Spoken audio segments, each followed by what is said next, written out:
Supreme court ने दिल्ली में बढ़ते वायु प्रदूषण और पड़ोसी राज्यों में पराली जलाने की घटनाओं पर चिंता जताने वाली याचिकाओं पर सुनवाई की।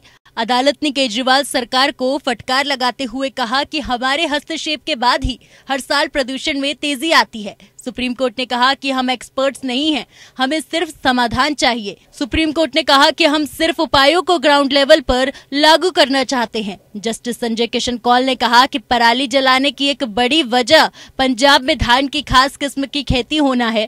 किसानों को दूसरी फसल के लिए प्रोत्साहित करने की जरूरत है, फिर भी पराली जलाने पर रोक जरूरी है। बढ़ते प्रदूषण में पराली जलाने की भूमिका पर एमिकस अपराजिता सिंह ने कहा कि फसल अवशेष जलाने से कुल प्रदूषण में 24% योगदान होता है, जबकि कोयला और फ्लाई ऐश जलाने से 17% प्रदूषण के लिए जिम्मेदार है। वहीं कुल प्रदूषण का 16% वाहनों से फैलता है। सुप्रीम कोर्ट ने कहा, हर कोई प्रदूषण के स्रोतों के बारे में जानता है। सरकारें कोर्ट के हस्तक्षेप का इंतजार कर रहे हैं।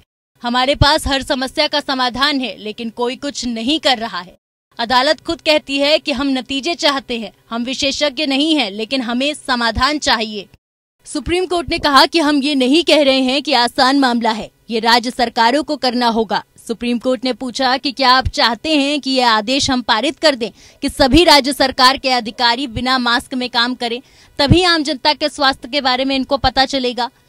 कोर्ट ने पंजाब सरकार को कहा कि आप कोर्ट के आदेश लागू करें, हम लोगों को प्रदूषण की वजह से मरने नहीं दे सकते। सुप्रीम कोर्ट ने कहा, सवाल ये उठता है कि किसान केवल बासमती धान की ही क्यों फसल उगाते हैं।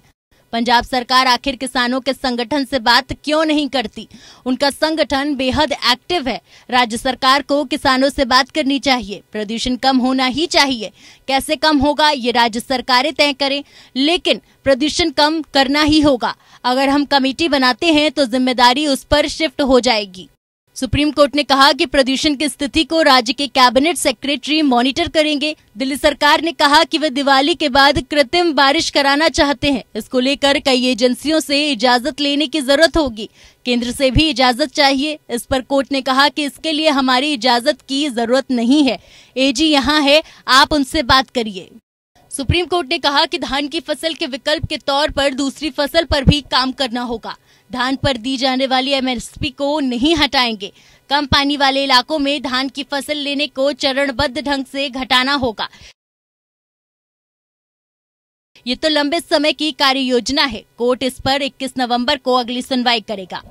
Bureau report, APN।